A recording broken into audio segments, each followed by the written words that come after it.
Kanchipuram Varamahalakshmi Silks, the Grand Banarasi Mela. First time ever in Hyderabad starting from November 1st.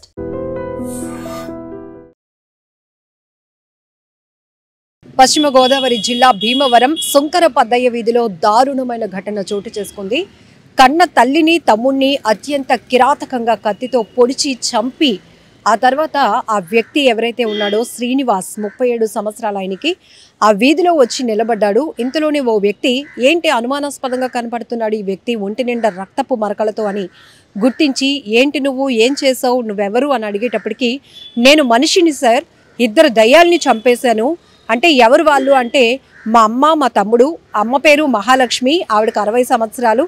తమ్ముడు పేరు రవితేజ, వాడికి 33 సంవత్సరాలు. అయితే వీళ్ళిద్దరూ దయ్యాలు సార్, మనుషులు కాదు, నేను మాత్రమే మనిషిని. వాళ్ళిద్దరూ ఎంత గట్టిగా ఉంటారంటే పొడిచి చంపుతున్నా కూడా వాళ్ళకి ఏం అవ్వటం లేదు అంటూ విచిత్రకరమైనటువంటి మాటలు చెప్తున్నప్పటికీ ఆ వ్యక్తి పూర్తి వివరాలు తెలుసుకునే ప్రయత్నంలో మొత్తం వీడియో రికార్డ్ చేసి సోషల్ మీడియాలో పోస్ట్ చేశాడు. అయితే ఈ శ్రీనివాస్ అనే ఈ పర్సన్ మెంటల్ కండిషన్ పైన చాలా అనుమానాలు వ్యక్తమవుతున్నాయి. ఈ మానసిక పరిస్థితి సరిగా లేనటువంటి ఈ శ్రీనివాస్ తల్లిని తమ్ముడిని అత్యంత కిరాతకంగా దారుణంగా హత్య చేశాడు అనేది పోలీసులు గుర్తించారు. ఈ వ్యక్తి చూడండి, అసలు ఈ మధ్యకాలంలో ఇలాంటి ఘోరాలు ఎంత దారుణంగా ఉన్నాయంటే చాలా కేసుల్లో చాలా నేర ఘటనల్లో ఎందుకింత క్రూరంగా హత్యలు చేస్తున్నారు అని కేసు ఇన్వెస్టిగేషన్లో చూస్తే వాళ్ళ మెంటల్ కండిషన్ చాలా దారుణంగా ఉంటుంది. ఏం జరుగుతుందో తెలియట్లేదు, లేకపోతే ఏజ్కి తగ్గట్టుగా వాళ్ళ లైఫ్ ముందుకు నడవటం లేదనా, జాబులు రావటం లేదనా, ఫైనాన్షియల్ స్ట్రెస్, కుటుంబ వ్యవహారాల ఇవన్నీ కారణాల, లేకపోతే ఆరోగ్యపరమైనటువంటి సమస్యలు తీవ్ర ఒత్తిడిగా మారి వాళ్ళ మెంటల్ కండిషన్ పైన తీవ్రమైన ఎఫెక్ట్ చూపిస్తున్నాయి అనేది కూడా పూర్తిగా విశ్లేషించుకోవాల్సినటువంటి పరిస్థితి ఉంది. ఇక్కడ ఆ తల్లి ఎక్కువగా తనకన్నా తన తమ్ముడికే ప్రేమను చూపిస్తోంది, తన తమ్ముడిని ఎక్కువగా కేర్గా చూసుకుంటోంది అని చెప్పి ఈ అబ్బాయి ఆలోచన. అందుకే తల్లిని తమ్ముడిని వారిద్దరిని దయ్యాలుగా ట్రీట్ చేస్తున్నాడు.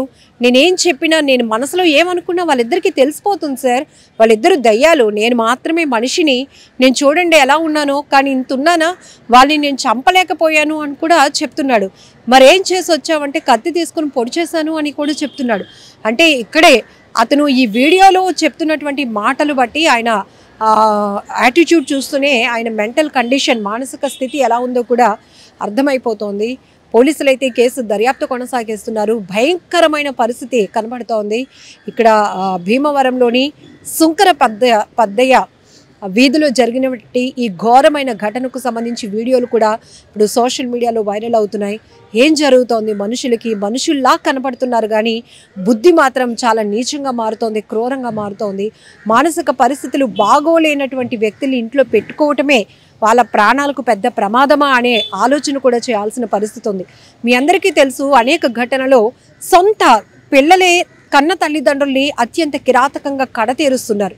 ఏంటి అంటే వాళ్ళ మానసిక పరిస్థితి, మెంటల్ కండిషన్, బైపోలర్ అని ఒక డిసీజ్. ఇదేంటంటే మనుషుల మధ్య పెద్దగా బాండింగ్, అది తల్ల చెల్ల అన్న నాన్న అనే ఒక రిలేషన్ కూడా వాళ్ళకు గుర్తుకు రాదు. వాళ్ళ వల్ల వీళ్ళు ఏదైనా పెయిన్ ఫీల్ అయితే కనుక, వాళ్ళ వల్ల వీళ్ళు ఏదైనా ఇబ్బంది ఫీల్ అయితే కనుక ఇమీడియట్గా వాళ్ళని హత్య చేయడానికి కూడా వెనకాడరు అనేది కూడా మానసిక నిపుణులు చెప్తున్నటువంటి మాటలు. ఎప్పటికైనా చాలామంది అలర్ట్ అవ్వాల్సిన పరిస్థితి ఉంది. ఎందుకు అంటే ఇంట్లో మెంటల్ కండిషన్ ఉన్న వాళ్ళని ట్రీట్మెంట్కి పంపిస్తే నలుగురు ఏమైనా అనుకుంటారేమో, అయ్యో ఆ పాపకి ఇలా ఉందని, ఆ పాప మెంటల్ కండిషన్ బాగాలేదట, లేకపోతే వాళ్ళ అబ్బాయికి మానసిక పరిస్థితి బాగాలేదట, హాస్పిటల్కి తిప్పుతున్నారు అని నలుగురు, ఇంటి చుట్టూ వాళ్ళు, ఇంట్లో వీధిలో ఉన్న వాళ్ళు ఏదైనా అనుకుంటారేమో, బంధువులు ఏదైనా అనేసుకుంటారు అని ముందు భయపడిపోకండి. మీ పిల్లల ప్రవర్తనలో ఏ మాత్రం తేడా ఉన్నా ఇమీడియట్గా మీరు మాత్రం సైకాలజిస్టులను వెళ్ళి కలవాల్సిందే. సైకియాట్రిస్టులను కూడా అంతకు మించినటువంటి ట్రీట్మెంట్ ఇవ్వడానికి వాళ్ళు ఉంటారు. ఎందుకంటే మనం వాళ్ళ సమస్య అడిగి తెలుసుకుందామన్నా వాళ్ళు మనతో మింగిల్ అవ్వరు, వాళ్ళు మనకి సమాధానం చెప్పరు, వాళ్ళ పెయిన్ షేర్ చేసుకోరు, అసలు మనల్ని మనుషులుగానే ట్రీట్ చేయరు. కాబట్టి ఈ పద్ధతిలో అంటే సైకాలజీ పద్ధతిలో వాళ్ళకి ట్రీట్మెంట్ అందితేనే వాళ్ళ ఆరోగ్యాన్ని బాగు చేసుకోగలుగుతారు. లేదు అంటే వాళ్ళ కండిషన్ మరింత సివియర్గా మారితే వాళ్ళు మిమ్మల్ని కూడా హత్యలు చేయడానికి వెనకడుగు వేరు. ఎందుకంటే ఇక్కడ చాలా అమాయకంగా అతని మాటలు వింటుంటే, సార్ ఇద్దరిని చంపేశాను సార్. ఒకరు మా అమ్మ, ఒకరు మా తమ్ముడు. నాకన్నా మా అమ్మకి వాడంటేనే ఇష్టం. నేను మనసులో ఏమనుకుంటున్నా వాళ్ళిద్దరికీ తెలిసిపోతుంది, అందుకే చంపేశాను. వాళ్ళిద్దరు దెయ్యాలు, చాలా గట్టిగా ఉంటారు అని చెప్తున్నాడు. అంటే మాటలు బట్టి అర్థమైపోతుంది ఈ శ్రీనివాస్ అనేటటువంటి వ్యక్తి మెంటల్ కండిషన్ ఎలా ఉంది అనేది. పోలీసులు కూడా షాక్ గురయ్యారు. ఎందుకంటే అతని మానసిక పరిస్థితి బట్టి ఆ తల్లిని తమ్ముడిని అత్యంత క్రూరంగా కత్తితో పొడిచి అనేక సార్లు పొడిచి చంపుంటాడు అనేది కూడా వాళ్ళు దర్యాప్తులో గుర్తించినటువంటి అంశాలు. ఏది ఏమైనప్పటికీ చాలా బాధాకరమైన ఘటన. ఈ మధ్యకాలంలో పిల్లలేంటి పెద్దవాళ్ళేంటి మానసిక పరిస్థితులు మాత్రం బాగోట్లేదు, అదుపు తప్పుతున్నాయి. ఎందుకంటే అనేక రకాల కారణాలు.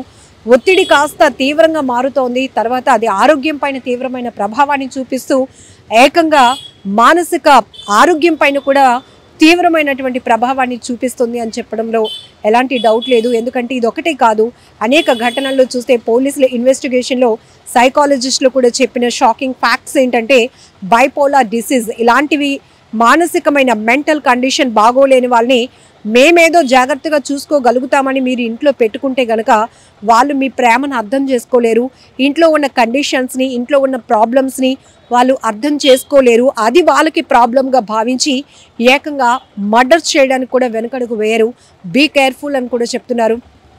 ఏమాత్రం పిల్లలు కావచ్చు, పెద్దవాళ్ళు కావచ్చు, ఉన్నట్టుండి వాళ్ళ బిహేవియర్లో ఏమైనా డిఫికల్ట్గా చేంజెస్ కనిపిస్తే, మెంటల్ చేంజెస్, బిహేవియరల్ చేంజెస్ ఏమైనా కనిపిస్తే ఇమీడియట్గా అలర్ట్ అవ్వండి.